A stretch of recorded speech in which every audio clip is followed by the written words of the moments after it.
जोरदार स्वागत है आपका टीचर प्लानिंग पॉइंट प्लेटफॉर्म पे। देखिए चैनल पे सीडीपी बूस्टर सेट के नाम से सीरीज चल रही है। देखिए मेरे प्यारे दोस्तों, आप तैयारी तो बिल्कुल अच्छे से करते हैं, इसमें कोई बात नहीं है, बट यदि आप टेस्ट नहीं अटेंड करते हैं तो आपकी तैयारी अधूरी है। तो चैनल पे आइए और सीडीपी बूस्टर सेट के नाम से प्लेलिस्ट बनी है, वहाँ पे सारी की सारी वीडियो अटेंड करिए, अपने लेवल को चेक करिए और साथ ही साथ अपने स्कोर को बेहतर बनिए। तो चलिए स्टार्ट करता है इसकी बेहद इंपॉर्टेंट क्लास। कक्षा में शिक्षक और शिक्षार्थी किस प्रकार जेंडर को यह सीखने के वातावरण, देखिए क्वेश्चन को आप समझिए।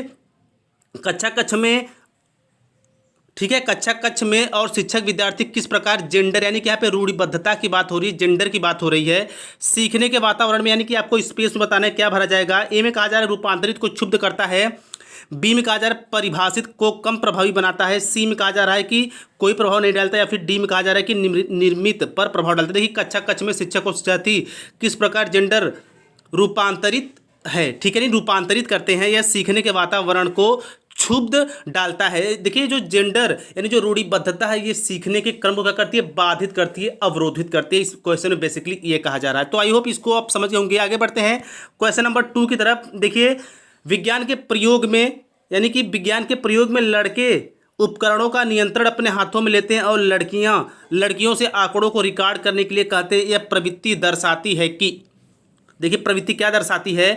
ऑप्शन देखिए आप, ए में कहा जा रहा है कि पुरुष और स्त्री की रूढ़िबद्ध भूमिकाएं विद्यालय में भी होती हैं, बी में कहा जा रहा है कि लड़के उपकरणों को ज़्यादा कुशलता से संभाल सकते हैं, सी में कहा जा रहा है लड़कियां नाजुक होने के कारण वैसा काम करना पसंद करती हैं, या फिर डी में कहा जा रहा है लड़कियां बेहतर अवलोकन करता होती हैं। तो देखिए पुरुष और स्त्री की रूढ़िबद्ध भूमिकाएं विद्यालय में भी होती है। ऑप्शन नंबर ए बिल्कुल करेक्ट होगा। क्यों, देखिए चाहे बच्चा हो या बच्ची, हमें बिल्कुल उन्हें समान बिना भेदभाव रहित उन्हें एजुकेशन देना है। चाहे वो प्रयोगशाला की बात हो, किसी भी कार्यक्रम की बात हो, हमें क्या करना है कि बच्चों और बच्चियों दोनों को समान अवसर देने, इसलिए ऑप्शन नंबर ए बिल्कुल करेक्ट होगा। आगे बढ़ते हैं क्वेश्चन नंबर 3 की तरफ। देखिए निम्नलिखित में से कौन सा सिद्धांत पाठ योजना में शामिल नहीं है। सिद्धांत पाठ योजना में शामिल नहीं है। देखिए मेरे प्यारे दोस्तों, यदि जैसे ही क्वेश्चन में नहीं जुड़ जाता है, यानी नोट वाला क्वेश्चन होते हैं, तो उसके जो ऑप्शंस होते हैं वो भी आपको नकारात्मक ही देने होते हैं। इस बात का आप बिल्कुल ध्यान रखिएगा और चीज़ों मैं बिल्कुल पानी की तरह क्लियर बताता हूँ। देखिए योजना की दृढ़ता, शिक्षार्थियों का ज्ञान, सी में कहा जा रहा है उद्देश्यों की स्पष्टता, या फिर डी में कहा जा रहा है शिक्षण का ज्ञान। क्वेश्चन नंबर 3 बताया जा रहा है, तो क्वेश्चन नंबर 3 का जो ऑप्शन नंबर ए है बिल्कुल करेक्ट है। देखिए योजना की दृढ़ता, देखिए पाठ योजना की बात हो रही है, पाठ योजना की सिद्धांत की, तो उसमें शिक्षार्थियों का ज्ञान बिल्कुल शामिल होता है, उद्देश्यों की स्पष्टता बिल्कुल शामिल होता है, शिक्षण का ज्ञान बिल्कुल शामिल होता है, पर योजना की दृढ़ता यानी कठोरता बिल्कुल शामिल नहीं होता। इसलिए ऑप्शन नंबर ए बिल्कुल सही है अकॉर्डिंग टू क्वेश्चन। आगे चलते हैं क्वेश्चन नंबर 4 की तरफ। देखिए एक महिला ने भोजन प्राप्त करने के लिए अपने बच्चे को बेच दिया। ये कथन है, इसको आप सीरियसली मत लीजिएगा, ये बस एक सिचुएशन है आपको दी गई कि इस परिस्थिति में आप क्या कर सकते हैं। इस खबर को के आधार पर अच्छी तरह समझा जा सकता है, यानी कि इस खबर को किस तरह लिया जा सकता है। तो देखिए मनोसामाजिक सिद्धांत पे कि पुनर्बलन सिद्धांत पे कि सी पे मनोविश्लेषणात्मक सिद्धांत पे कि पदानुक्रम आवश्यकताओं के सिद्धांत पे। तो देखिए इस खबर को किस तरह लिया जा सकता है, ऑप्शन नंबर डी बिल्कुल करेक्ट होगा, यानी कि पदानुक्रम आवश्यकताओं के सिद्धांत पे। आगे चलते हैं क्वेश्चन नंबर 5 की तरफ। देखिए बुद्धि लब्धि के आधार पर विभिन्न समूहों में विद्यार्थियों का वर्गीकरण उनकी स्व गरिमा को है और उनके शैक्षणिक निष्पादन को है, यानी कि 2 स्पेस है, उसमें आपको बताना है कि कौन सा राइट ऑप्शन बिल्कुल भरा जाएगा। क्वेश्चन नंबर 5 की बात हो रही है। तो देखिए घटता घटाता है या फिर घटाता प्रभावित नहीं करता, सी में कहा जा रहा है बढ़ाता घटाता, या फिर डी में कहा जा रहा है बढ़ाता या फिर बढ़ाता है। देखिए बहुत ही कंफ्यूजन वाले ऑप्शंस भी हैं और क्वेश्चन भी है, इसलिए मैं कहता हूं, आपको बार बार कहता हूं कि जो सीडीपी बूस्टर सेट है उसको आप सॉल्व किया करिए और अपने कम से कम एक फ्रेंड को प्लीज़ आप शेयर किया करिए, ताकि सभी की हेल्प हो सके, सभी की तैयारी बेहतर हो सके, क्योंकि आगामी शिक्षक पात्रता परीक्षा में आपको अपनी एक गवर्नमेंटेड सीट भी लेनी है। तो देखिए इसके लिए जो सबसे सही ऑप्शन होगा वो है ऑप्शन नंबर बी, यानी कि बुद्धि लब्धि के आधार पर विभिन्न समूहों में विद्यार्थियों का वर्गीकरण उनके स्वगरिमा को घटाता है और उनके शैक्षणिक निष्पादन को प्रभावित नहीं करता है। देखिए बुद्धि लब्धि के आधार पर हम बच्चों को वर्गीकृत नहीं कर सकते, बल्कि बच्चा जिस श्रेणी क्रम से आया है या फिर जिस लेवल का होता है, हमें बिल्कुल उसके अनुरूप उसके रुचि के हिसाब से एजुकेशन देना होता है। आगे चलते हैं क्वेश्चन नंबर 6 की तरफ। देखिए जॉन डीवी बेहद इंपॉर्टेंट क्वेश्चन है, इस पे आप ट्रिपल स्टार लगा लीजिए।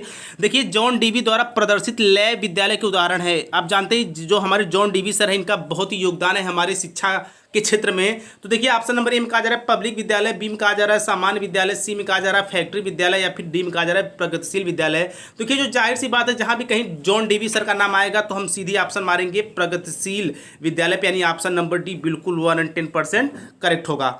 आगे चलते हैं क्वेश्चन नंबर 7 की तरफ। देखिए संकल्पना की व्यवस्थित प्रस्तुति करने के लिए, संकल्पना की बात हो रही है, प्रस्तुति विकास के लिए निम्नलिखित किन सिद्धांतों के साथ संबंधित हो सकता है। यानी कि संकल्पना की व्यवस्थित प्रस्तुति विकास के निम्नलिखित किन सिद्धांतों के साथ संबंधित हो सकता है। तो आप सिद्धांत देख लीजिए। देखिए विकास के परिणाम वृद्धि होती है, बी में कहा जा रहा है कि विकास विषम जाति से स्वायत्तता की ओर अग्रसर होती है, सी में कहा जा रहा है विभिन्न विद्यार्थी दरों पर विकसित होते हैं, या फिर डी में कहा जा रहा है विकास सापेक्ष से क्रमिक की ओर होता है। क्वेश्चन नंबर 7 है, तो क्वेश्चन नंबर 7 का जो सबसे सही ऑप्शन होगा वो क्या हो सकता है, वो है ऑप्शन नंबर डी, यानी कि विकास सापेक्ष से क्रमिक होता है। देखिए क्वेश्चन नंबर डी बिल्कुल सही है अकॉर्डिंग टू क्वेश्चन। देखिए हमें ऑप्शन वही चूज करने जो बिल्कुल क्वेश्चन के साथ जाते हों। सो आगे चलते हैं क्वेश्चन नंबर 8 की तरफ। देखिए बाल केंद्रित शिक्षा के समर्थन में निम्नलिखित में से किन विचारों द्वारा किया गया है। बाल केंद्रित शिक्षा की बात हो रही, चाइल्ड सेंटर्ड एजुकेशन की बात यहाँ पे हो रही है। और ये जान लीजिए कि चाइल्ड यानी बाल केंद्रित शिक्षा से जो एग्जाम में क्वेश्चन आते हैं, बिल्कुल एरिक एरिक्सन से, चार्ल्स डार्विन, बीएफ स्किनर, या फिर जॉन डीवी। देखिए बाल केंद्रित शिक्षा की बात हो रही है क्वेश्चन नंबर 8 की, तो इसका जो सबसे सही ऑप्शन वो है हमारे जॉन डीवी। देखिए मैंने 2 क्वेश्चन से आपके 2 कॉन्सेप्ट बिल्कुल क्लियर कर दिए। देखिए इसी सेम टाइप सेम पैटर्न का आगामी जो सीटेट एग्जाम होने वाला है सेम होगा, इसलिए आपको एक भी क्वेश्चन मिस भी नहीं करना है। साथ ही साथ वीडियो के अंत तक बने रहना है, ताकि सारी की सारी जो चीज़ें आपके माइंड में सेट हो जाएँ, सेफ हो जाएँ, और क्वेश्चन किसी भी तरह पूछे आप उसे इजीली सॉल्व कर जाओ। तो चलिए आगे बढ़ते हैं क्वेश्चन नंबर 9 की तरफ। इसमें देखिए कहा जा रहा है कि एकल अभिभावक वाले बच्चे को पढ़ाते समय शिक्षक को, एकल अभिभावक की बात हो रही है। इसको हम इस तरह भी समझ ले सकते हैं। मान लीजिए कोई फैमिली है, कोई परिवार है, उसमें हस्बैंड वाइफ है। मान लीजिए हस्बैंड की डेथ हो जाती है, तो उनके साथ जो एक बच्चा बचता है, या फिर वाइफ की डेथ हो जाती है उसके साथ है, या उसके पति के साथ एक बच्चा बचता है, तो वो हम क्या कहेंगे, एकल अभिभावक कहेंगे, जिसमें एक होता हो, अभिभावक क्या होता हो, एक हो, या तो पुरुष या तो जेंट्स। चलिए ऑप्शन देख लीजिए आप। स्थिर और एक रूप वातावरण उपलब्ध कराना चाहिए, बी में कहा जा रहा है कि इस तथ्य को अनदेखा करना चाहिए और ऐसे बच्चों के साथ अन्य बच्चों के समान व्यवहार करना चाहिए, सी कहा जा रहा है कि इस प्रकार के बच्चों के साथ भिन्न प्रकार से व्यवहार करना चाहिए, फिर डी में कहा जा रहा है ऐसे बच्चों को कम गृह कार्य देना चाहिए। देखिए जो एकल परिवार अभिभावक से आते हैं बच्चों, उनके लिए हमें स्पेशली क्या करना है, तो ऑप्शन नंबर बी देखिए बिल्कुल सही है। इस तथ्य को अनदेखा करना चाहिए, यानी कि कौन से तथ्य को अनदेखा करना चाहिए कि वो एकल परिवार से है, बल्कि वो किसी भी स्तर से हो, किसी भी परिवार से हो, ये बिल्कुल मायने नहीं रखता। ऐसे बच्चों के साथ अन्य बच्चों के साथ समान व्यवहार करना चाहिए, ठीक है। यानी कि हमें उसके बैकग्राउंड को नहीं देखना है, बल्कि हमें सभी बच्चों के साथ उसके साथ बिल्कुल बढ़िया और अच्छा समान व्यवहार करना है। 10 में देखिए निम्नलिखित में से कौन सी बहुबुद्धि सिद्धांत की आलोचना करता है, यानी कि बहुबुद्धि सिद्धांत की आलोचना की बात हो रही है। इसके ऑप्शंस देख लीजिए। ए में कहा जा रहा है कि बच्चे भाषा के बारे में निश्चित ज्ञान के साथ प्रवेश करते हैं, चोमस्की। बी में कहा जा रहा है कि भाषा विचार पर प्रारंभ में 2 विभिन्न गतिविधियां हैं, वाइगोत्स्की। सी में कहा जा रहा है भाषा विचार पर आधारित है, पियाजे। या फिर डी में कहा जा रहा है भाषा वातावरण में एक उद्दीपक है, बीएफ स्किनर। तो देखिए आलोचना की बात हो रही है, तो इसके लिए जो सबसे सही ऑप्शन है वो है ऑप्शन नंबर डी, यानी कि भाषा वातावरण में एक उद्दीपक है, बीएफ स्किनर। ये बिल्कुल आलोचनात्मक तथ्य है बहुबुद्धि के सिद्धांत के अंतर्गत। आगे चलते हैं क्वेश्चन नंबर 11 की तरफ। देखिए सामाजिक भूमिका के कारण सौंपी गई विशिष्टताएं कहलाती हैं। सामाजिक विशिष्टता की बात हो रही है। देखिए यहाँ पे जेंडर भूमिका अभिवृत्ति, बी में कहा जा रहा है जेंडर भूमिका दबाव, सी में कहा जा रहा है जेंडर भूमिका रूढ़िबद्धता, या फिर डी कहा जा रहा है जेंडर भूमिका नैदानिक। देखिए 4 ऑप्शन वेरी कंफ्यूजन, बट मैं आपको क्लियरली बिल्कुल पानी की तरह क्लियर बताऊंगा, ताकि चीज़ें आपके माइंड बिल्कुल सेफ हो जाए। देखिए बात करो सामाजिक भूमिका की बात हो रही है, तो उसके लिए जो सबसे सही ऑप्शन है क्वेश्चन नंबर 11 का, वो है ऑप्शन नंबर सी, यानी कि जेंडर भूमिका रूढ़िबद्धता। आगे चलते हैं क्वेश्चन नंबर 12 की तरफ। देखिए के अतिरिक्त निम्नलिखित में सभी सीखने के रूप में आकलन को बढ़ावा देते हैं, यानी कि आपको ये चूज करना है कि वह कौन सा ऑप्शन है जो सीखने को बढ़ावा नहीं देता। देखिए जैसा क्वेश्चन वैसा ऑप्शन आपको चूज करना होता है कम समय में, ताकि आपका जो स्कोर हो एग्जाम हॉल में बिल्कुल बेहतर हो। तो देखिए इसके ऑप्शन देख लीजिए। शिक्षार्थियों को आंतरिक पृष्ठपोषण लेने के लिए कहना। बी में कहा जा रहा है कि अवसर पाने हेतु शिक्षार्थियों के लिए एक सुरक्षित वातावरण का निर्माण करना। सी में कहा जा रहा है पढ़ाई के विषय पर मनन करने के लिए शिक्षार्थियों को कहना। या फिर डी में कहा जा रहा है जितनी संभावना हो शिक्षार्थियों को लगातार परीक्षा लेना। क्वेश्चन नंबर 12 की बात हो रही है, तो देखिए इसके लिए जो सबसे सही ऑप्शन है वो है ऑप्शन नंबर सी, पढ़ाई के विषय पर मनन करने के लिए शिक्षार्थियों को कहना। आगे चलते हैं क्वेश्चन नंबर 13 की तरफ। देखिए शिक्षार्थी फैशन शो को देखकर मॉडल्स का अनुकरण करने की कोशिश करते हैं, इस प्रकार के अनुकरण को कहा जा सकता है। देखिए जाहिर सी बात है, आपने देखा आप या हम खुद वैसा करते हैं, यानी कि सभी लोग क्या होते हैं फैशन करते हैं, चाहे वो मॉडल को देखकर करते हैं, वो एक्टर को देखकर करते हो, बट करते हैं। तो इसके आपको ऑप्शन बताना है कि ये जो हम करते हैं, जो अनुकरण है किसी बच्चे का या हमारा आपका, किसके अंतर्गत आता है। प्राथमिक अनुकरण, गौण, सामाजिक अधिगम या फिर सामान्यकरण। तो ये जान जाइए कि सब सारी चीज़ें किसके अंतर्गत आती हैं, वो आती है ऑप्शन नंबर सी, यानी कि सामाजिक अधिगम के अंतर्गत आती हैं। ऑप्शन नंबर सी बिल्कुल 110% करेक्ट है। चलिए आगे बढ़ते हैं क्वेश्चन नंबर 14 की तरफ। देखिए यदि शिक्षार्थी पाठ के दौरान लगातार गलतियाँ करते हैं तो शिक्षक को, बेहद ही इंपॉर्टेंट क्वेश्चन है ये, जान जाइए। इसके ऑप्शन आप देख लीजिए, 4 ऑप्शन हैं, यानी कोई बच्चा लगातार गलती करता है तो क्या हो सकता है। अनुदेशन कार्य, समय सारणी अथवा बैठने की व्यवस्था में परिवर्तन करने चाहिए। बी में कहा जा रहा है पाठ को कुछ समय के लिए छोड़ देना चाहिए।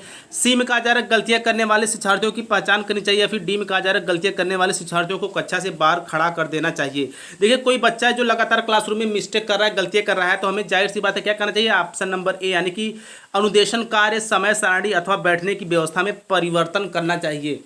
ठीक है, आगे बढ़ते हैं क्वेश्चन नंबर 15 की तरफ। देखिए के अतिरिक्त निम्नलिखित कुछ तकनीकी हैं जो परीक्षा के कारण होने वाली चिंता को दूर करती हैं। यानी इन चारों ऑप्शन में आपको वो बताना है कि वो कौन सा ऑप्शन है जो परीक्षा होने की चिंता के कारण को दूर करती हैं। ए में कहा जा रहा है प्रश्न पत्र की संरचना से परिचित कराना। बी में कहा जा रहा है परिणामों के बारे में बहुत अधिक सोचना। सी में कहा जा रहा है समर्थन प्राप्त करना। या फिर डी में कहा जा रहा है विशिष्टताओं पर बल देना। क्वेश्चन नंबर 15 की बात हो रही, तो इसका जो सबसे सही है वो है ऑप्शन नंबर बी, यानी कि परिणामों के बारे में बहुत अधिक सोचना। ठीक है, यानी कि परिणामों के बारे में बहुत अधिक सोचना के अतिरिक्त परीक्षा के कारण होने वाली चिंता को दूर करते हैं। ठीक है, आई होप इस क्वेश्चन को आप समझ गए होंगे। सो आगे हम बढ़ते हैं। ब्लूम टेक्सोनोमी की पदानुक्रम व्यवस्था है, बेहद ही इंपॉर्टेंट क्वेश्चन। ए में कहा जा रहा है उपलब्धि लक्ष्य। बी में कहा जा रहा है पाठशाला संबंधी घोषणा। सी में कहा जा रहा है पठन कौशल। डी में कहा जा रहा है संज्ञानात्मक उद्देश्य। Question number 16। तो क्वेश्चन नंबर 16 का सबसे सही ऑप्शन होगा वो है ऑप्शन नंबर डी, यानी कि संज्ञानात्मक उद्देश्य क्या है, ब्लूम टेक्सोनोमी की पदानुक्रम व्यवस्था है। आगे चलते हैं क्वेश्चन नंबर 17 की तरफ। देखिए के द्वारा निपुणता अभिविन्यास को प्रोत्साहित किया जा सकता है। के निपुणता अभिविन्यास को प्रोत्साहित किया जा सकता है। इसके 4 ऑप्शन आप देख लीजिए। ए में कहा जा रहा है कि शिक्षार्थियों के व्यक्तिगत प्रयासों पर ध्यान केंद्रित करने। बी में कहा जा रहा है शिक्षार्थियों की सफलता की परस्पर तुलना करने। या फिर सी में कहा जा रहा है कि अधिक गृह कार्य के रूप में अधिक अभ्यास सामग्री देकर। या फिर डी में कहा जा रहा है अनापेक्षित परीक्षा लेकर। क्वेश्चन नंबर 17 की बात हो रही है, तो क्वेश्चन नंबर 17 का जो सबसे सही ऑप्शन है वो है ऑप्शन नंबर ए, यानी कि ऑप्शन नंबर ए में क्या कहा जा रहा है, कहाँ, हाँ ये रहा ऑप्शन नंबर ए, यानी कि जो ऑप्शन नंबर ए है बिल्कुल करेक्ट है। तो चलिए आगे बढ़ते हैं हम क्वेश्चन नंबर 18 की तरफ। देखिए निम्न में किसका मिलान उचित है, आपको मैचिंग करके बताना है इन चारों में कि कौन सा मिलान बिल्कुल उचित है। ए में कहा जा रहा है कि शारीरिक विकास का वातावरण से। बी में कहा जा रहा है संज्ञानात्मक विकास परिपक्वता से। सी में कहा जा रहा है सामाजिक विकास वातावरण से। डी में कहा जा रहा है संवेगात्मक विकास परिपक्वता से। देखिए बहुत ही कन्फ्यूजन वाला क्वेश्चन है, तो ये जान लीजिए मेरे प्यारे दोस्तों, इसका जो सबसे सही ऑप्शन है वो है ऑप्शन नंबर सी, यानी कि सामाजिक विकास वातावरण से। आगे चलते हैं क्वेश्चन नंबर 19 की तरफ। के अतिरिक्त निम्नलिखित सभी तथ्य संकेत करते हैं कि बच्चा कक्षा में संवेगात्मक और सामाजिक रूप से समायोजित है। हम उम्र साथियों के साथ मधुर संबंधों का विकास। बी में कहा जा रहा है कि चुनौतीपूर्ण कार्य पर ध्यान केंद्रित करना और उन्हें दृढ़तापूर्वक करते रहना। सी में कहा जा रहा है क्रोध तथा हर्ष दोनों को प्रभावी रूप से प्रतिबंधित करना। डी में कहा जा रहा है हम उम्र साथियों के साथ प्रतियोगिता पर दृढ़तापूर्वक ध्यान केंद्रित करना। क्वेश्चन नंबर 19, तो क्वेश्चन नंबर 19 का जो सबसे करेक्ट ऑप्शन है वो है ऑप्शन नंबर डी, यानी हम उम्र साथियों के साथ प्रतियोगिता पर दृढ़तापूर्वक ध्यान केंद्रित करना। आगे चलते हैं क्वेश्चन नंबर सामाजिककरण में सम्मिलित है। Question number 20 and last question. विद्रोहियों को उत्साहित करना, व्यक्ति का व्यक्तित्व विकास करना, बच्चों को लेबलों में समायोजित करना, संवेगात्मक समर्थन करना। देखिए सामाजिककरण में क्या सम्मिलित है वो है ऑप्शन नंबर बी, यानी कि व्यक्ति का व्यक्तित्व यानी कि व्यक्ति का व्यक्तित्व विकास करना क्या है, सामाजिकरण है। सो आई होप ये वीडियो आपको जरूर पसंद आई होगी। सो ऐसे ही बेहतरीन वीडियोस के लिए हमारे चैनल टीचर प्लानिंग पॉइंट को सब्सक्राइब करके बेल नोटिफिकेशन ऑन कर लें, ताकि ऐसी बेहतरीन वीडियोस की नोटिफिकेशन आपको मिलती रहे। इसी तरह स्वस्थ व्यस्त और मस्त रहिए। जय हिंद, जय भारत।